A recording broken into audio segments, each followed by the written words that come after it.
үндсэн хууль болон захиргааны эрх зүйн тулгымцсан асуудал хийсэн ийм олон улсын эрдэм шинжилгээний баг хурлыг Монголын хөгжлийн албаа, Монгол Улсын их сургуулийн хувь зүйн сургууль, Чимэд сан, Саялын сангийн хамтран зохион байгуулснаар амжилттай үргэлжилж байна.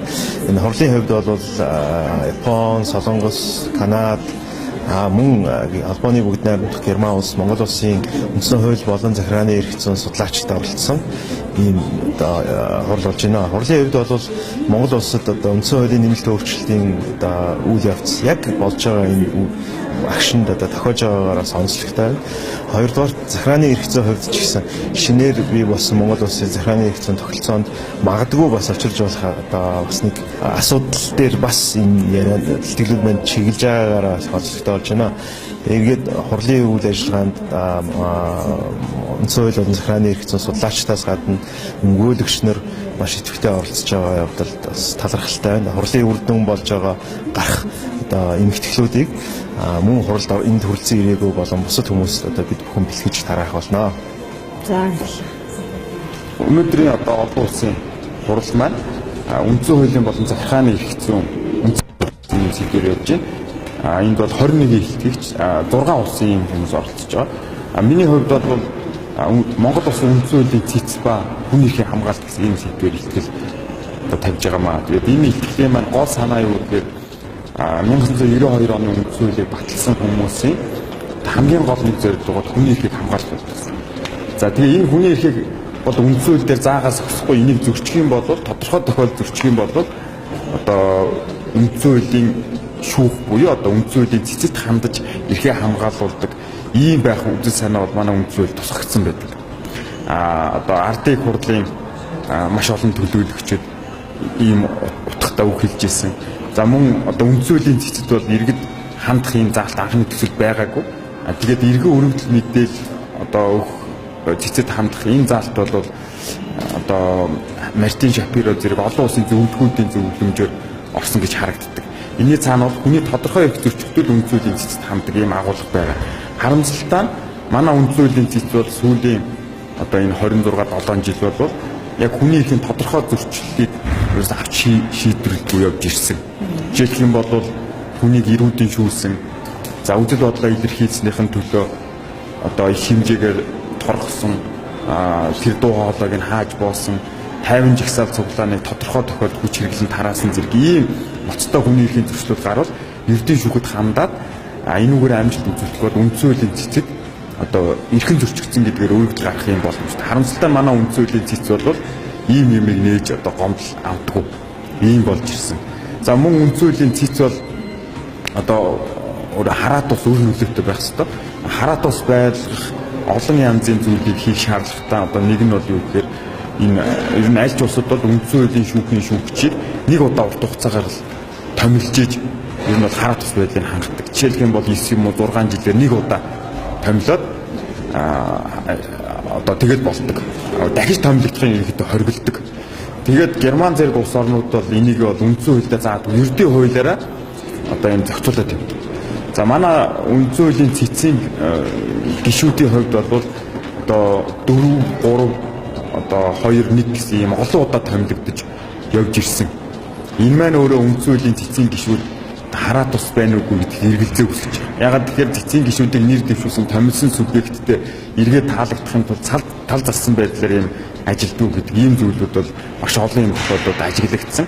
Тэгээ 2016 онд бол үндсэн хуулийн цэц одоо цэцгийн гишүүн бол нэг бүрийн эрх буюу 6 жил ажиллаад тэгээ дахиад нэг л удаа сунгана ахиж сунгахыг хориглоно гэсэн ийм утгатай нэмэлт өөрчлөлтийг цэцгийн хувьд оруулсан бол үндсэн хуулийн цэц маань өөрөө энийг одоо хүчингү болгоцсон.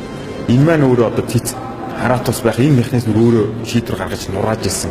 Ийм олон тохиолдлууд бол гарч ирсэн. За тэгээд одоо үндсэн хуулийн цэцгийн гишүүн хараат ус байдлыг нь илэрхийлэх маш чухал зүйл бол нөгөө олонхоос өөр бодолтой одоо үндсэн хууль зөрчсөн гэдэг гэсэн зөрчөөгүй гэсэн ийм шийдвэрийг олонх гаргахад цөөх үзэл бодолтой гишүүн тэрийг тусгай санал болгож хэрэгж нийтлэх юм хэрэгтэй гэдэг.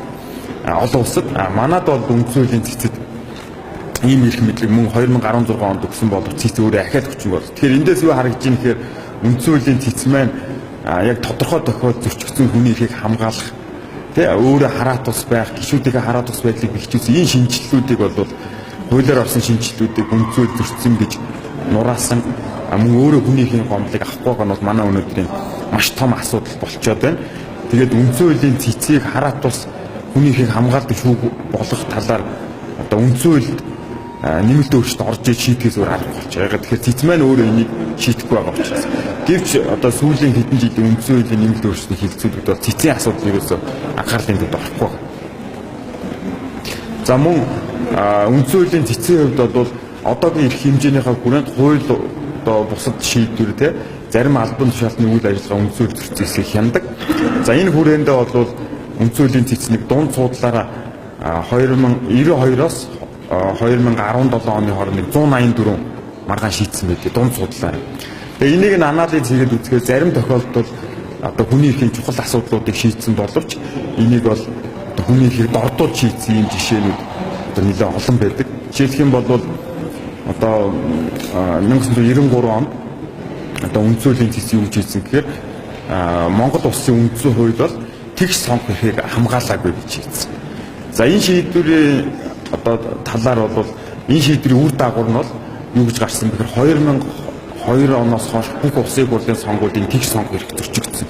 Жишээлбэл 2000 одоо 16 оны сонгуулиар ихэд улсын хурлын 76 тойргийн 50 тойрогт нь улсын дунджаас бол дээшээ доош 15-аас илүү хувиар зөрүүтэй ийм одоо хуваарлт хийгдсэн нь бол тэгш сонгох хэрэг зөрсөн. Жишээлх юм бол улсын хурлын одоо 63 дугаар тойрогоос тойргийн сонгогчд бол бараг 45 мянга байдаг. Тэгсэн мөртлөө нэг гишүүн сонгосон.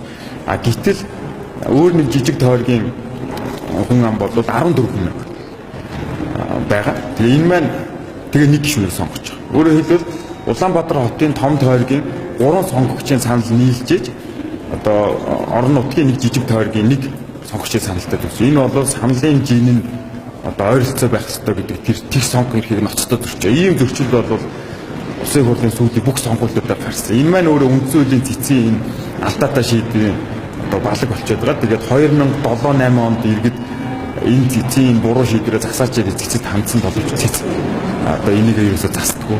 За мөн одоо сонгуулийн пропорционал хэлмийг бүхий холимог тогтолцоог шууд сонгох эрхийг зөрчсөн гэж цэц шийдсэн. Инээс болоод бол Монгол одоо энэ сонгуулийн холимог хэлбэрийг пропорционал хэлмүүдийг оруулсан сонгуулийн ийм тогтолцоог хөгжүүлэх боломжийг хаасан. Уг нь бол шууд сонгох эрх гэдэг маань өөрөө юу вэ гэхээр иргэд төлөөлөгчөөр дамжуулахгүй өөрөө сандах хийх л хэлдэг.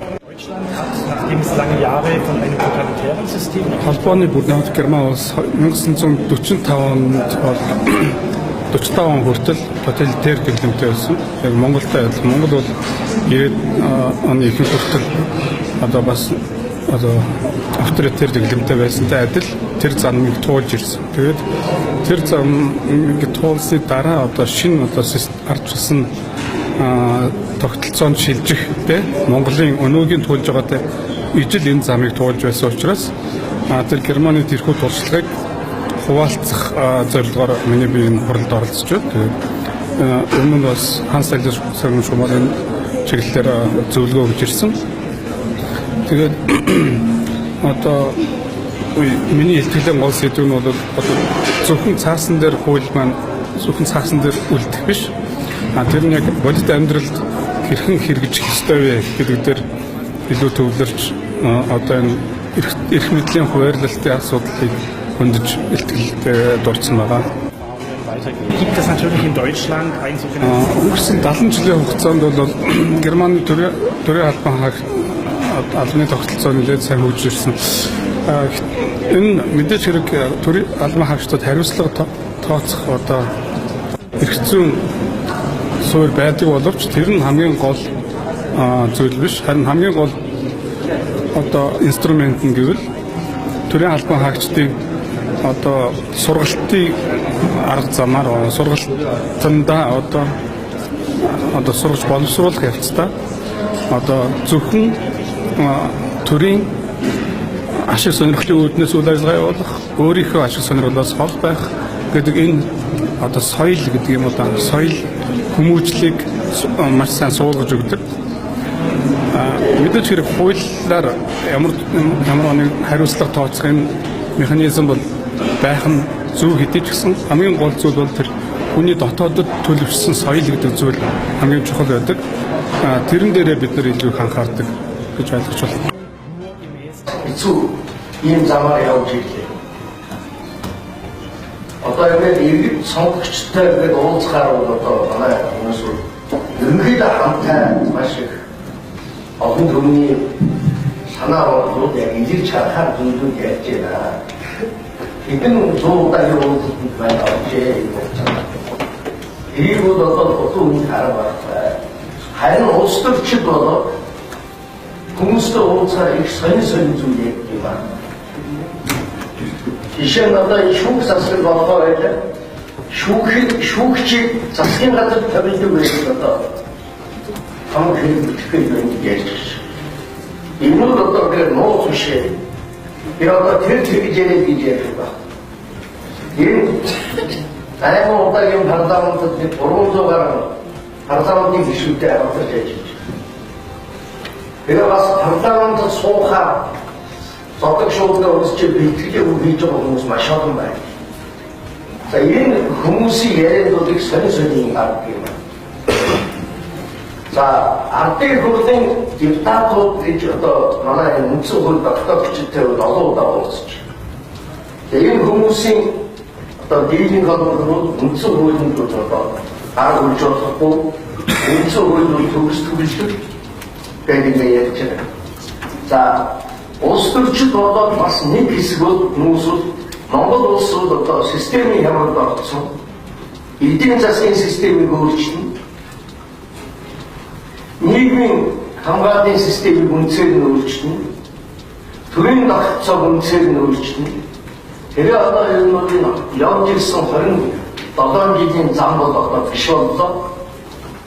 Ийм учраас Беларусь руугаа, Казахстан руугаа, Азербайджан руугаа ийм л одоо хүчтэй орнох ёстой зүйлүүд ярьж байгаа.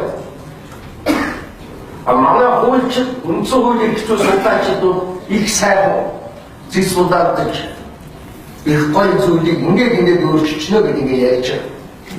Зовлон бол цаанаа байна. Монгол улсын засаглалын давтцаа тохирохгүй байна. Ерөнхийлөгчийн засаглал руу шилжнэ. Энийг ард нийтийн санд асуудлаар одоо шийдэх ёстой гэдэг энэ зүйл сүүлийн үеүүдэд яг ингээд нэг авалгаад ирээд тэгээд нэг жаахан токсыг авалгаад ирээд ингээд яваад. 1990 оны одоо 90 онд 91 онд онцлог 90 оны сүүлд 91 онд Монгол улс парламентын засаглалыг нэгэн сонгож авсан. Энэ замд Монгол улсын үндэсний аюулгүй байдлаас ургаж гарсан.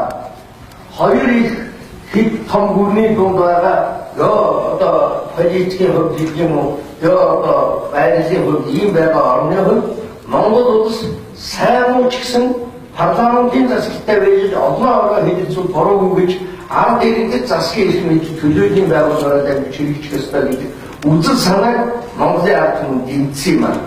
Тийм учраас чимэд өгш өгч бай. 1990 оны ихэд монголчууд сонголтоо нэгэнд хийсэн юм. Энэ сонголтоос хурахгүй гэж үзэж л одоо явж байна. За харин үндсэн хуулийн загвар хэрэгдээд ингээд ороод хэлэлцүүлэхний дараа ерөнхийлөгчийг ард түмнээс сонгох болоод тэгээд эрх мэдлийн хуваалтан дээр хагас ерөнхийлөгчийн маягийн одоо бас ерөнхийлөгч бүхий одоо засаг бүхий парламентын бүгдээр утсан загвар гэдэг нэг юм модын биш маягийн гүрмүц загварыг бий болгосон. За манайд төстэй орнууд бол байсан. Пензиар мэтий. Одоо энэ орнуудад эргээд парламентын засаг руу нэлээд явж байна. За бид бол тухайн үед Францыг дуурайж байгаа, Австрийг дуурайж байгаа гэж ярьжсэн. За тэр үед одоо яаж нэг өөрөөр бид бүхэн энийг хийсэн. За одоо энэ явц дунд 1999 онд хийсэн 2000 оны Дордуулсан одоо өөрчлөлтийн тухай ярьдаг. Энэ одоо авчим бий, хаягчим бий, ер нь бол одоо шүүмжлэлтэй хатнууд авангаал яраа.